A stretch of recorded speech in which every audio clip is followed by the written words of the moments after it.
Il pleut aujourd'hui encore une fois.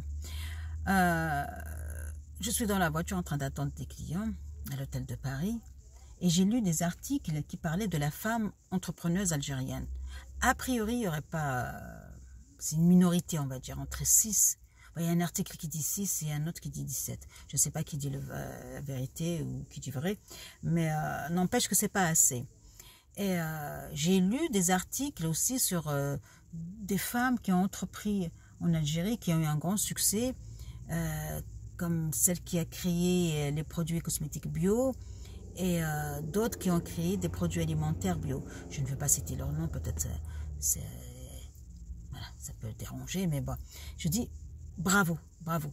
On ne va pas revenir sur l'histoire de Mondjane, c'est pas des femmes, mais vous voyez, on est capable d'entreprendre, on est capable de créer des choses extraordinaires. C'est juste que voilà, on nous a toujours mis les bâtons entre les roues pour ne pas avancer. Maintenant, parlant d'avancer et d'opportunités, l'Algérie, elle a créé un programme pour aider, pour financer des projets dans le pays et qui s'appelle Engem. Et c'est déjà un bon point hein, pour l'Algérien en général et pour la femme surtout.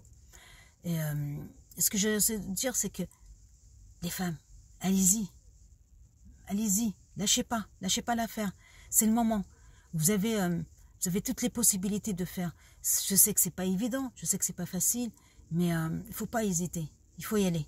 Moi, quand je suis arrivée dans ce métier, il y a plus de 14 ans, on n'était pas beaucoup de femmes, hein, je crois, comme à mon époque, on était 4 ou 5 femmes, et quand je suis arrivée, j'étais, voilà, c'était, moi les clients quand ils me voyaient, mais ils disaient une femme, mais je veux dire américain, suédois, tout ça, hein, je parle pas de français, je parle vraiment des étrangers, et dans des pays où il n'y avait pas du tout de femmes chauffeurs, et ils étaient ravis de voir une femme chauffeur. D'ailleurs, on nous dit toujours, mais on est plus rassurés parce que vous êtes une femme.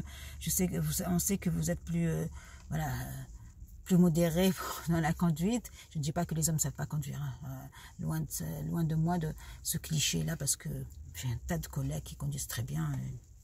Il n'y a pas ce problème-là. Voilà, pour vous dire, quand j'ai commencé, c'était difficile, mais alhamdoulilah, j'ai réussi, j'ai fait... comme je dis, moi, j'ai plus ma société, mais j'ai toujours mes clients qui me suivent. J'ai toujours des clients qui m'appellent et me demandent est-ce que vous pouvez nous envoyer des chauffeurs, un truc comme ça. Vous voyez, c'est pas impossible. Et moi, là, maintenant, je veux entreprendre en Algérie et je sais que ce n'est pas impossible. Je sais que rien n'est impossible quand on le veut. Rien n'est impossible. C'est dur, c'est pas facile, il faut travailler. Là, moi, je travaille 17 heures, 18 heures par jour. Mais ça ne me dérange pas. J'ai mes projets dans ma tête. Je me lève chaque matin en me disant, c'est un jour de plus pour arriver à réaliser mes projets. Et c'est pour ça que je ne suis pas fatiguée. Ça fait depuis le 3 septembre que je n'ai pas pris un jour de repos. Je travaille 15 heures, 16 heures. Hier, j'ai travaillé 18 heures par jour. Mais c'est pas grave. Alhamdoulilah. Au contraire, la pêche. La pêche, la pêche. Voilà. Et je dis ça aux femmes surtout. Ne lâchez rien. Allez. On va y aller là, on va y aller. Je vous embrasse, je vous dis à bientôt.